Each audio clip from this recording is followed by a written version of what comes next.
My name is Maya, I am 21 years old and my stepdad just smashed my laptop before finals. I had been working on that thesis for 8 months. Blood trickled down my temple as my mother stood in the corner, arms crossed, eyes on the floor. He stood over me, his face contorted with rage. "You think you're better than us?" he spat. "You do not deserve a future. You are just a leech." I never imagined my dream of becoming the first in my family to graduate college would end like this. If you're watching this, I would love to know where you're viewing from. Please hit subscribe and like. If my story resonates with you, the journey I am about to share changed everything. I was born in a town so small the map forgot to name it properly, just a dot between two highways where the trees grow thick and the winters come early and stay late. They call it Pine Hollow now, but back then we just called it home. A single wide trailer with peeling vinyl siding, a rusted swing set that hadn't moved in years, and a dog that barked at shadows. My real dad left when I was 3. I don't remember his voice. I remember the smell of gasoline and leather gloves on the kitchen table. That's all. My mom said he was a good man, just weak. Weak like a rope that snaps under weight. It was never meant to carry. She remarried when I was 9. Rick. That name still makes my stomach twist. He came in with a duffel bag and a smile that didn't reach his eyes, said he wanted to build something real.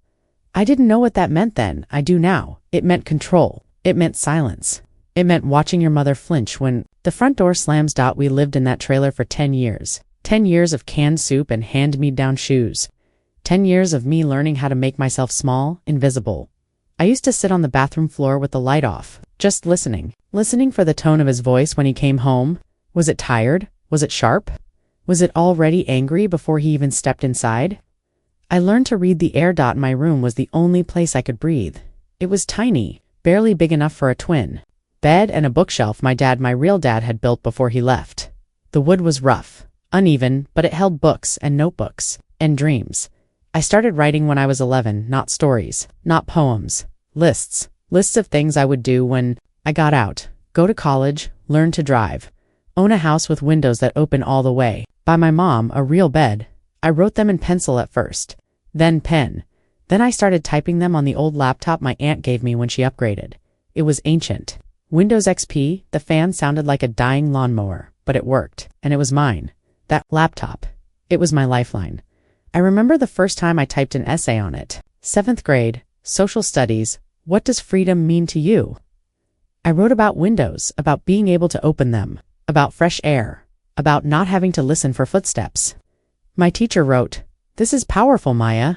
You have a voice." I kept that paper in my desk drawer for years. I read it when I couldn't sleep. Rick didn't like me writing, said it was fancy talk, said I was getting ideas above my station. Once, he caught me typing after dinner. I was supposed to be doing dishes? "What the hell you scribbling now?" he said, leaning over my shoulder. "Just homework," I said. Closing the screen fast, he grabbed the back of my chair and spun me around. "You think you're smart, don't you? Think you're better than us?" "No," I said. He slapped the laptop shut. "Better watch yourself, girl. People don't like uppity girls." I didn't cry, not then. I just stared at my hands. They were shaking.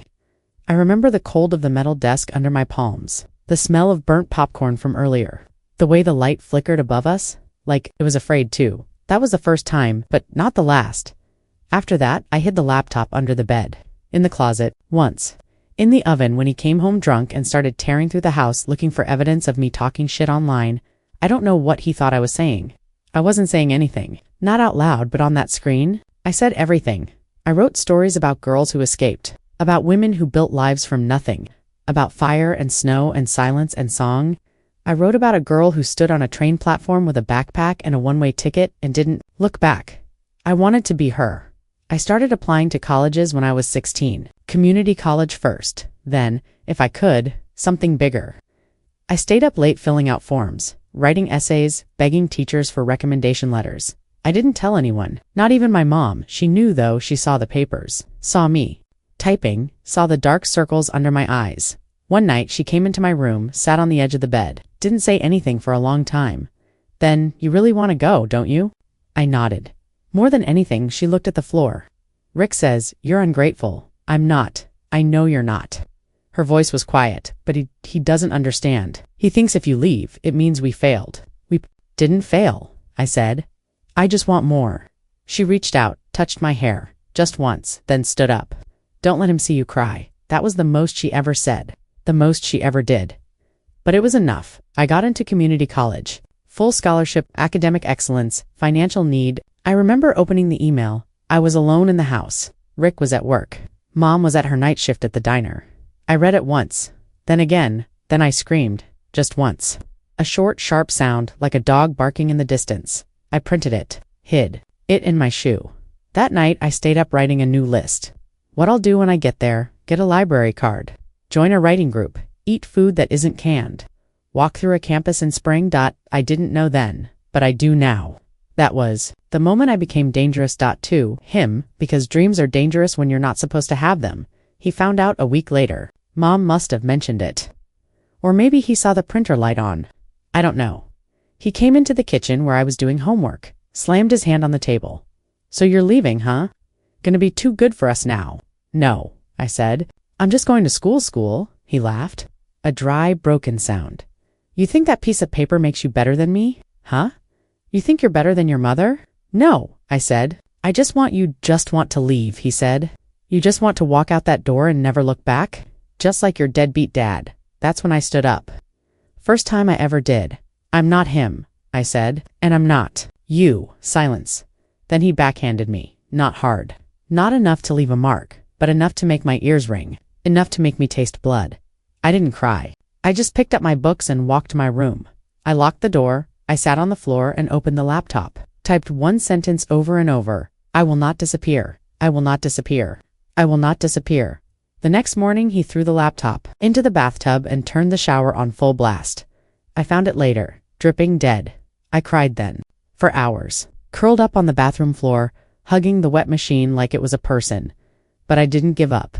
I saved money. From babysitting, from cleaning houses, from selling plasma. $20 here, $30 there. It took a year. A year of skipped. Meals of worn out. Shoes of saying no to every invitation. And then, I bought another one. Cheaper, smaller, but it worked. I aimed at Phoenix, because it rose. I transferred to a state university after 2 years. Full ride, creative writing major. I still couldn't believe it was real. I walked the campus the first day like I was dreaming. Trees, benches, students laughing, a fountain. I touched the water. It was cold, real. I called my mom from a payphone. I'm here, I said. She was quiet. Then, he says, you're never coming back. I'll come back, I said, just not to stay. She didn't answer. I didn't expect her to. College wasn't easy. Nothing about it was easy. I worked 3 jobs, waitressing, tutoring, overnight library desk. I slept in the study lounge more than once. A blanket, headphones, and a hoodie pulled low, but I wrote every day, short stories, essays, a novel even. Draft 1, Draft 3. And then my senior thesis, a memoir, about growing up in Pine Hollow, about silence, about the weight of other people's expectations, about the sound of a laptop hitting concrete. I called it the weight of Windows. 8 months.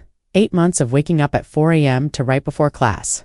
8 months of editing on the bus, in the break room, between customers at the diner. 8 months of pouring everything, every fear, every memory. Just for the long weekend, I told myself I could handle it. Just for days. Just enough to show my mom I was okay. That I hadn't forgotten her. Big mistake. The house looked smaller, or maybe I'd grown. The trailer sagged more. The swing set was gone. The dog too. Mom hugged me at the door, held on too long. Like she was afraid I'd vanish. Rick didn't hug me, just nodded from the couch. Back so soon? Just for the weekend, I said. He grunted. Don't expect me to feed you. I didn't. I stayed in my room mostly, worked on the thesis. Phoenix sat on the bed, screen glowing. I was in the final stretch, 1 chapter left. The conclusion I wrote about the night my real dad left, about the gloves on the table, about the way my mom stared at the door for hours. I wrote about Rick's first night in the house, about the way he looked at me like I was a problem to be solved, and then I wrote about the laptop in the bathtub, about the water dripping from the keys, about the silence after. I was crying when I heard the door open. I didn't turn around. Still typing, huh? Rick said. I closed the screen. Just finishing up. Still think you're better than us? No, I said. I just want to graduate. He stepped closer. I could smell the beer, the stale tobacco. You know how much it costs to go to school like that? He said. People like us don't do that. We work. We survive. We don't sit around typing stories like we're somebody. I'm not trying to be somebody, I said. I'm just trying to be me. He laughed. A low, ugly sound. You think that thing he pointed at the laptop makes you special? No. Then why you keep doing it, huh? He held it over his head. You think you're better than us? And then he threw it not on the bed, not on the floor, through the window. Glass exploded. The screen cracked midair. It hit the ground outside with a sickening crunch. I ran, barefoot, cold, dirt under my feet. I picked it up. The screen was shattered. The keyboard split open. One hinge dangled. I held it like a baby. Rick stood in the window. You want to be better? Go ahead. Be better. See how far that gets you. I turned, walked back inside. Silent, Mom was in the kitchen. She didn't look at me. I went to my room, sat on the floor, opened the laptop. Tried to turn it on, nothing. I tried again, nothing. I pressed the power button over and over. Like if I did it enough, it would come back. It didn't. I couldn't breathe. My chest was tight, my vision blurred. I could hear my heartbeat in my ears, loud pounding. And then, I don't know what came over me. I pulled out my phone and I turned on the camera. I pointed it at the broken laptop, at the cracked screen, at the bloodiest blood on my temple from when I cut myself on the glass running outside. Then I turned it on myself. My name is Maya, I said. My voice was shaking. I'm 21 and my stepdad just smashed my laptop before finals. This was my thesis. 8 months of work and he destroyed it. Because I dared to want more. I stopped recording, and then I called the police. They came, 2 officers. Young, 1 woman, 1 man. They took pictures of the window, of the laptop, of the blood on my face. Rick laughed when they asked him what happened. Kid's dramatic, he said. Always writing stories, making things up. The female officer looked at me. Do you have any footage? I showed her the video. Her face changed. They took a report. Said it was destruction of property. Said I could press charges. I did. Rick was arrested that night. Mom didn't say a word. She just stood in the hallway, watching as they led him out in cuffs. He looked at me. You'll regret this, he said. I didn't answer. I just held Phoenix in my arms. The next day, I went to the library. Used a public computer to recover what I could from the cloud. Most of it was there. Thank God. But the final chapter, the conclusion, gone. I rewrote it in 2 days. I wrote about that night, about the glass, about the blood, about the police, about the silence from my mother. I wrote, some people try to break you, not because you're weak, but because you're strong. They see your light and they call it arrogance.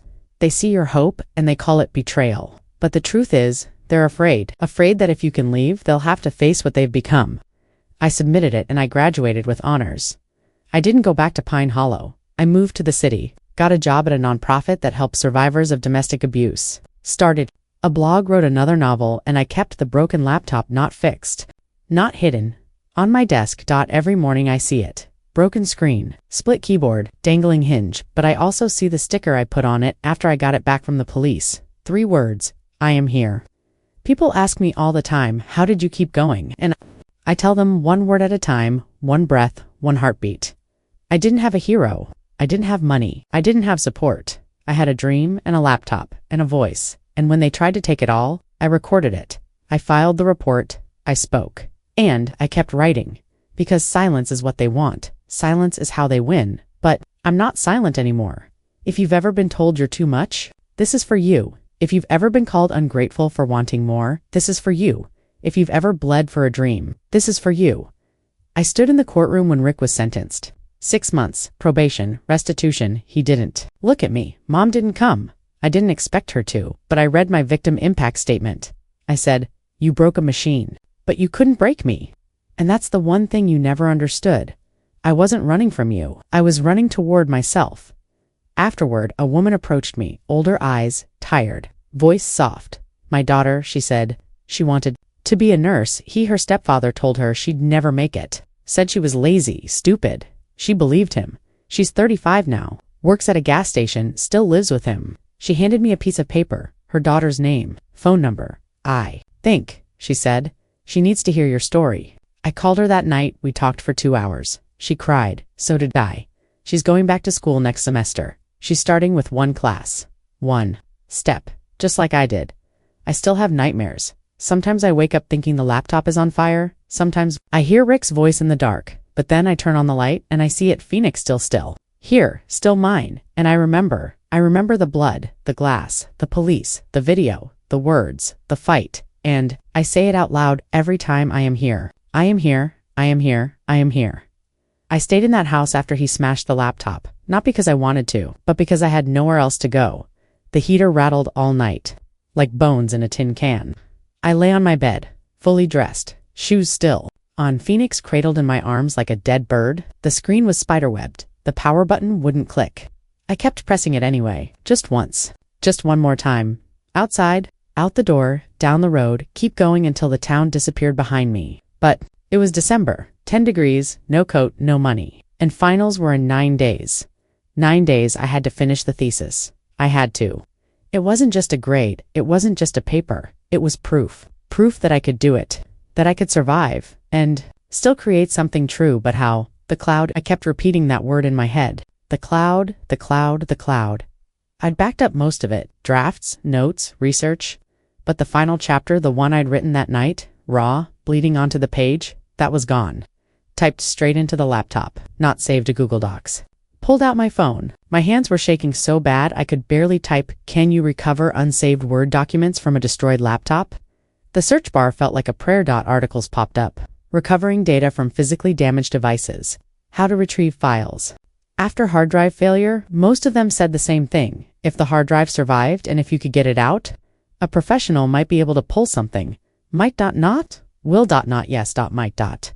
I turned the laptop over. Screws. Tiny ones. I didn't have a screwdriver. Didn't have money for a repair shop. Didn't have time. I looked at the clock. 2:17 a.m. I closed my eyes. Tried to breathe. In, out, but all I could see was the window shattering, the arc of the laptop. Through the air, the crunch, and Rick's face, red veins in his neck. "You think you're better than us?" I opened my eyes. I wasn't better. I was just trying to exist, and that was the crime. I spent the next morning at the public library, 2 hours away by bus. No direct route. Had to transfer at the county line, stand under a flickering bus shelter, with 2 other people, one asleep on a bench, one muttering to himself. The ride was cold. My toes went numb. I held Phoenix in my lap, wrapped in a scarf like a baby. People stared. I didn't care. When I got there, I went straight to the computers. Logged in with my student ID, hands still shaking, opened the cloud, and there it was. Most of it, 8 months of writing, saved. Intact. I let out a breath I didn't know I was holding, but the final chapter, not there. I checked every folder, every document, even the trash. Nothing. I sat back, stared at the screen. Then I remembered. The video. I'd recorded myself right after it. Happened, shaky, crying, holding the broken laptop. I pulled it up on my phone, played it, and there in the background on the cracked screen, faint but visible, was the last paragraph I'd written. Some people try to break you, not because you're weak, but because you're strong. They see your light and they call it arrogance. They see your hope and they call it betrayal. But the truth is, they're afraid. Afraid that if you can leave, they'll have to face what they've become. I rewrote it, word for word, then I kept going. I wrote about the silence in the house after the police left. About how Mom didn't speak to me for 2 days, just left meals outside my door. A plate, a napkin, no eye contact. I wrote about the way Rick used to hum when he was angry. A low, tuneless hum, like a fridge that won't die. I hadn't heard it in years, but that night after he got back from booking, I heard it again. Standing in the hallway humming that like nothing happened. Like he hadn't destroyed my future. I wrote about the fear not just of him, but of myself, of failing, proving him right. You are just a leech. What if I was? What if I was useless? What if all this college writing dreams was just delusion? I typed until my fingers cramped, until the librarian tapped my shoulder and said the library was closing. I saved, logged out, walked back to the bus. It was snowing harder now. The roads were slick. The bus skidded once, tires screaming. I gripped the seat in front of me, closed my eyes. When I got back, the house was dark. I went to my room, sat on the bed, looked at the empty space where the window used to be, boarded up now, plywood, nails. I opened my notebook, the paper one, the one I used when the laptop died the first time, wrote one sentence. I am not what he says I am. Then, another. I am not what he says I am. Again, I am not what he says I am. I wrote it 50 times, 100, until the page was full. Then I cried, not quietly, not silently, loud, ugly, gasping sobs that hurt my ribs.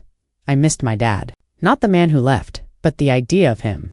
The idea that someone could love me enough to stay. I missed my mom. The one who used to sing to me in the kitchen. The one who painted my nails with nail polish she stole from the dollar store. The one who whispered, "You're gonna fly, baby girl." Where did she go? Was she still in there? Under the silence, under the fear? I don't know. I knocked on her door that night. She opened it a crack. "I need help," I said. "I need to finish my thesis. I need a place to work, just for a few days." She looked past me, down the hall, like she was checking if Rick was listening. Then she nodded. "Use the kitchen table when he's not here." That was it. No hug. No, I'm sorry. No, I'll protect you. Just use the kitchen table. When he's not here, I took it. I got up at 5 a.m. every morning before he woke up. Before the coffee pot gurgled. Before the TV blared, I sat at that table, cold. The linoleum peeling at the edges, the fridge humming that same damn hum. And I wrote about the first time I felt pride. It was 3rd grade. I won a spelling bee, catastrophe. I spelled it perfectly. The class clapped. My teacher hugged me. I ran home, told my mom. She smiled, said, "My smart girl." Rick wasn't there yet. That was the last time I felt safe being proud. After he came, pride became dangerous. Joy became suspicion. Achievement became rebellion. I wrote about the time I got an A on a paper in high school. My English teacher said it was college-level work. I showed it to my mom. She looked at it, then at me, then folded it and put it in her pocket. That night, Rick found it. He called me into the living room, held up the paper. "Think you're special now." He said, "No," I said. "You think this makes you better than me? Huh? I built houses with my hands. You think your little words mean anything?" I didn't answer. He tore the paper in half. Then again, then threw the pieces in the trash. I fished them out later, taped them back together. Still have it taped faded, but whole. I wrote about the time I applied for a summer program at the university. Competitive. Only 10 spots in the state. I got in. I told no one. Went to the orientation. Alone, took the bus. Wore my only nice shirt. When I got back, Rick was waiting. Saw the brochure in my bag. "You went there?" he said, without telling me. "I didn't need permission," I said. He backhanded me again. "Harder. You live under my roof," he said. "You follow my rules." I didn't go to the program. I stayed home. Worked at the gas station. Pumped gas. Cleaned bathrooms. He called it humility. I called it punishment. I wrote all of it. The shame. The fear. The quiet defiance. And then, the night before I left for college, the first time I was packing. Just a duffel bag. Clothes, books. Phoenix. Mom came in. She handed me an envelope inside. $200 in cash. All in 20s. "I stole it," she said, from his wallet. Over time, a little each week. I looked at her. "Why?" She didn't answer, just touched my face. One finger on my cheek. Then she left. I didn't spend it. Not then. I kept it in a box under my bed at school. A reminder that she saw me, that she tried, that she was trapped too. I finished the thesis 2 days before it was due. I called my advisor, Dr. Langston. She'd been my mentor since freshman year. Tough nonsense, but kind in the way that doesn't coddle Maya, she said when I called. "You sound wrecked." "I am," I said. "But I finished it. Send it." She called back an hour later. "Maya," she said. "This is extraordinary." I didn't cry, I just sat on the floor of my childhood bedroom, back against the wall, phone in hand, and I breathed. For the first time in days, for the first time in years, I'd done it. Rick didn't speak to me the rest of the break, didn't look at me, just grunted when I passed. Mom stayed quiet, but on the last night she knocked on my door, handed me a thermos soup. She said, "For the road." I took it, hot, heavy. I nodded. "Thank you," she lingered. Then softly, "He's scared of you." I looked up. "Of what you'll become," she said. "He sees it, even if he won't say it." I didn't know what to say, so I just said, "I love you." She flinched, like the words hurt. Then she left. I left at dawn. Bus to the city. Train. To campus. I walked into Dr. Langston's office the next day, handed her a printed copy. She looked at the cover, the weight of windows, my name, my photo, a quote from Audre Lorde. "Your silence will not protect you." She looked up. "You're going to publish this?" "I don't know," I said. "You are," she said. "People need to read this." I didn't believe her, but I submitted it and I passed. With highest honors, I didn't tell anyone back home. No texts. No calls. I just left. But the damage wasn't done, because 2 weeks later, I got a letter from the university. Due to an ongoing investigation into allegations of property destruction and domestic disturbance, we are required to inform you that your stepfather, Richard Holloway, has filed a countercomplaint. He claims you fabricated the incident for attention and are attempting to extort financial restitution. As a result, your financial aid has been temporarily suspended pending review. I read it 3 times. Then I threw up. In the bathroom stall. Kneeling on the cold tile, shaking, they were punishing me for being attacked, for speaking up. I called the financial aid office. Spoke to a woman named Linda Ms. Holloway. She said, "These things take time. We have to follow procedure." Procedure, I said. He destroyed my laptop, my thesis. The police have footage. The report is on file. I understand, she said. But until the investigation concludes, we can't release your aid. How am I supposed to pay for next semester? I'm sorry, she said. That's not my department. I hung up, sat on my bed, looked at Phoenix. Still broken, still on my desk. I didn't eat for 2 days. I walked to class, sat, listened, took notes. But my mind was elsewhere. How much did tuition cost? $8,000 a semester? I had $300 in my bank account. I called every job I could find. Waitressing, tutoring, data entry. Nothing paid enough. Nothing started fast enough. I thought about dropping out, just stopping, letting the dream die. It would be easier, no more fighting, no more fear, no more proving. I stood in the shower one night and let the water burn my skin. Just stood there until the hot water ran out. Cold, needles on my back. I thought about calling my mom, but what would I say? Help me? Would she? Could she? I didn't know. I didn't know anything anymore then. A knock on my dorm room door. It was Dr. Langston. She didn't say anything at first, just handed me an envelope. Inside, a check. $5,000 from the Department of Creative Writing. Emergency Scholarship Fund for students who have demonstrated exceptional resilience in the face of adversity, she said. I stared at it. I can't accept this, I said. You already did, she said. The committee voted. You were the unanimous choice. I started to cry. She hugged me tight. The first real hug I'd had in years. I believe in you, Maya, she said. Don't let them win. Them. Rick. The system. The silence. The doubt. I took the check, paid half my tuition, got a job at the campus library, overnight shifts, quiet, peaceful, wrote every morning before class, started a blog, posted excerpts from the thesis. People responded. Messages poured in. This is my story too. I stayed because I thought I had to. I didn't know I could leave. One woman wrote, "My son wants to be a dancer. His father says it's not a real job." I showed him your video, he cried. Then, he danced. I printed that email, put it on my wall, next to the $200 envelope from my mom, next to the taped up A+ paper, next to Phoenix. I wasn't alone, and that changed everything. But Rick wasn't done. A month later, I got served. Small claims court. He was suing me for emotional distress and false accusation. $10,000. I laughed. Then I cried. Then I got angry. How dare he? How dare he? I went to the legal aid office on campus, met with a student lawyer named Javier. He read the complaint, snorted. This is garbage, he said. He has no case. We have police report, video evidence, witness statement from your mother. She confirmed the destruction. She did. Yeah. The officer interviewed her. She said she saw him throw it through the window. I didn't know that. I didn't know she'd told the truth. Javier looked at me. You're going to crush him in court? I didn't feel crushed. I felt awake. For the first time, I wasn't defending myself. I was fighting back. The day of the hearing, I wore my graduation dress. Black. Simple, my hair up. I brought Phoenix, not the broken one. A photo of it. On a printed page, I stood in front of the judge. Rick sat across from me. Smug, arms crossed. He didn't look at me when the judge asked for my statement. I didn't read from a paper. I looked at Rick, and I spoke. I didn't destroy your life. I said. I tried to build mine and you couldn't stand it. Because if I could rise, it meant you chose to stay down. And that's on you, not me. The judge ruled in my favor, dismissed the case, ordered him to pay court fees. He stormed out.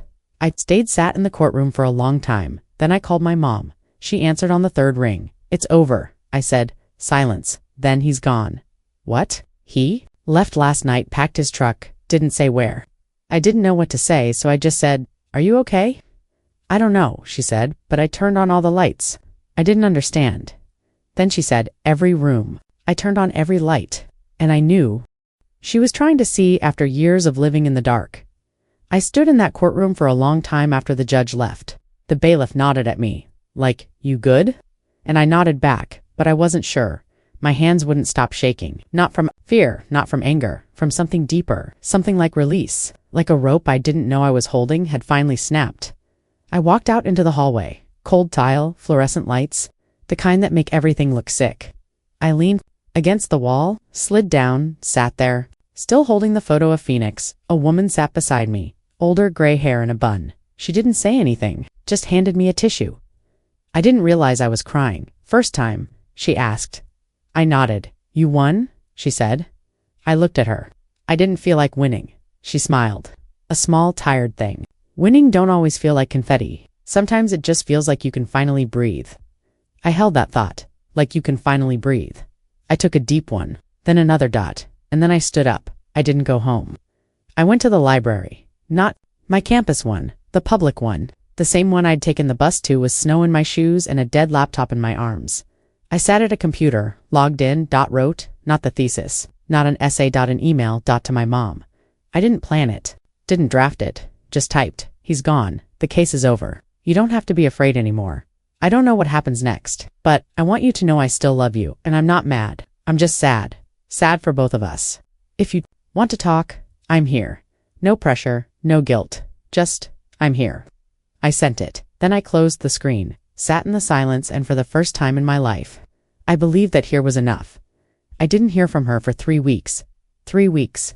Of waiting, of checking my phone, of jumping every time it buzzed. I kept working, kept writing, kept showing up. I submitted The Weight of Windows to a small indie press. Dr. Langston had connections. She sent it with a letter that said, "This is not just a memoir, it's a survival guide." They accepted it, offered a modest advance, $3,000. I cried when I got the email, not because of the money, because someone believed. In my words, not as a sob story, not as trauma porn, but as art. I used half the advance to fix Phoenix, not to make it new, not to erase the cracks, but to preserve it. I took it to a data recovery specialist in the city, a woman named Lena. She had a shop tucked between a laundromat and a pawn store, shelves full of broken electronics, a cat that slept on a pile of old routers. She opened the laptop, took out the hard drive, cleaned it, tested it. You're lucky, she said. The board's fried, but the drive survived. Most of your files are intact. I watched her work, hands steady, focused. When she handed it back, she said, "You want it functional?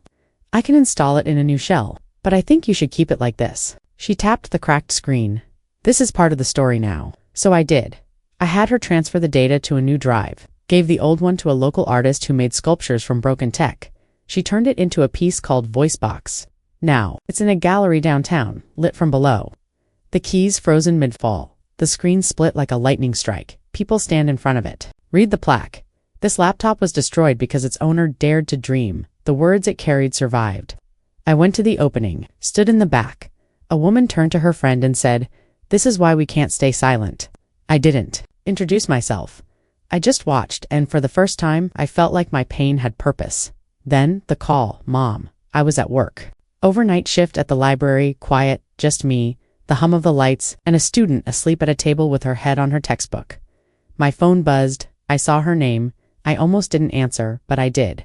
"Hi, baby," she said. Her voice was different, softer, like it had been washed. "Hi, Mom." Long pause. Then I turned on the stove. I didn't understand. "The burner," she said. I lit it just to see the flame. I closed my eyes, she went on. "I never did that before. Rick said it was wasteful, dangerous, but I did it. I watched it, blue, flickering, and I thought, fire doesn't ask permission." I didn't speak. Tears fell quiet. "Hot. I'm selling the house," she said. "Got an offer. Not much, but enough. I'm moving to a little apartment in the next town over where I asked Maple Ridge near the community center. They have writing classes." Silence. Then I whispered, "You're going to write." "I want to," she said. "I have stories too, about your dad, about me, about the things I stayed quiet about." I nodded, even though she couldn't see.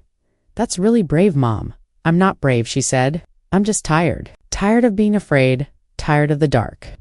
We talked for an hour, not about him, not about the past, about her apartment. Small, but it has a window that opens all the way. About the library. Nearby, about the bus route to the college. She's auditing a creative nonfiction class this spring. "I'm writing about the gloves," she said. "Your dad's gloves, how I kept them, how I used to smell them when I couldn't sleep." I smiled. "Me too." She cried then. "So did I. We didn't say I love you, we didn't need to. It was in the silence and the flame. In the open window, I hung up, walked to the bathroom, looked in the mirror. My face was tired. My eyes red, but I was smiling. I went back to my desk, opened my laptop, wrote one sentence in a new document. The first time my mother lit a fire. I was 21 years old and finally learning how to speak. I didn't publish it, not yet, but I saved it, and I knew someday it would be a book then. The book launch. The Weight of Windows came out in May. Small event. Local bookstore. Coffee muffins. A folding table with a stack of books I read. An excerpt. Not the part about the laptop. The part about the night my real dad left. I don't remember his face. But I remember the gloves. Leather stained with oil. He left them on the table. Like he'd be back. Like he'd just gone to the store, but he didn't come back. And I learned that silence isn't always quiet. Sometimes it's the loudest thing in the room. People clapped. A woman came up afterward, hand trembling. She held a copy of the book. My daughter, she said.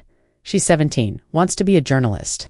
Her stepfather says she's too loud, that no one will want a girl like that. I looked at her. What did you say? I said, I bought her your book. I hugged her tight because that's the thing they don't tell you. It's not just about surviving, it's about becoming the person who hands the book to the next girl, the one still in the dark, the one typing with shaking hands, the one who thinks her dream is too heavy to carry. I get messages every week. I filed my police report today. I left. I started therapy. I bought a laptop. One girl wrote, I named mine Phoenix 2. I cried when I read that because it's not just about me, it's about all of us. The ones who were told we were too much, too loud, too ambitious. Too broken. We weren't broken. We were being broken and we survived. I still have nightmares sometimes. I wake up and the room is too quiet. I reach for my phone, play the video, the one I recorded that night. My name is Maya, I'm 21, and my stepdad just smashed my laptop before finals. I watch it, not because I want to relive it, but because I need to remember. Remember the blood, the glass, the fear, and the courage. Because that night, when I picked up the phone and pressed record, that was the moment. I stopped being a victim and started being a witness to my own life. I don't hate Rick. Don's single quotes TRT is heavy, and I've carried enough, but I don't forgive him. Either forgiveness isn't owed, it's chosen, and I'm not ready. Maybe I never will be, but I don't need to, because I'm free. Not because he's gone, but because I am here, still writing, still speaking, still breathing, and that's enough. I visit my mom now every other month. She handed me a page. It was about the night I was born. You came screaming. Like you had something to say? The nurse laughed, said, she's got lungs. I held you, looked at your face, and I knew you were never meant to be quiet. I cried. She did too. We sat on her porch. Sun warm, wind soft. She said you were always going to leave. I didn't want to, I said. I know, she said, but you had to, and I did, because some roots grow in poison and the only way to survive is to rise. I got a job. Not at the nonprofit. At a magazine they read. My blog reached out, hired me as a contributing writer. My first piece, Why We Record the Abuse. Not just for evidence, but for proof. Proof that we were there. Proof that we spoke. Proof that we refused to disappear. I still carry the scar on my temple from the glass. I don't hide it when people ask. I tell them it's from the night my stepdad smashed my laptop before finals. And then I say, but I filed a police report. With the footage, if you're sitting in your room right now, heart racing, hands shaking, wondering if you'll ever get out, I see you, and I want you to know. You don't have to be unbroken to be whole. You don't have to be healed to be healing. You don't have to be loud to be heard. Just keep going, one word, one breath, one step. And if you can't speak, record it, write it, save it, because your story matters. Not because it's pretty, not because it's polished, but because it's yours. And no one, not a stepdad, not a system, not a lifetime of silence can take that from you unless you let them. I almost did, but I didn't. And now I speak, now I write, now I live, and I will never, ever stop. Have you ever had to overcome opposition from people who should have supported you? How did you find the strength to pursue your dreams despite their discouragement? I would love to hear your stories in the comments below. If this narrative resonated with you, please like, subscribe, and share it with someone who might need to hear that their worth is not determined by those who fail to see it. Thank you for listening to my journey. And remember that sometimes the greatest gift toxic people give us is showing exactly what we do not want to become. And also, if this story hit close to home or made you feel something, don't just scroll past, be part of our community. Share this with someone who needs to hear it. Leave a comment with your thoughts, and stick around for more stories that expose the truth and reveal what people go through behind closed doors. Join us, stay connected, and let's keep these voices alive because every story matters, including yours. And I also want to hear from you. How are you doing? How's life treating you? Is everything going well? Or has something happened that you want to share? Drop it in the comments. We'll read your stories, listen to what you have to say, and try to respond. Your voice matters and no story should go unheard.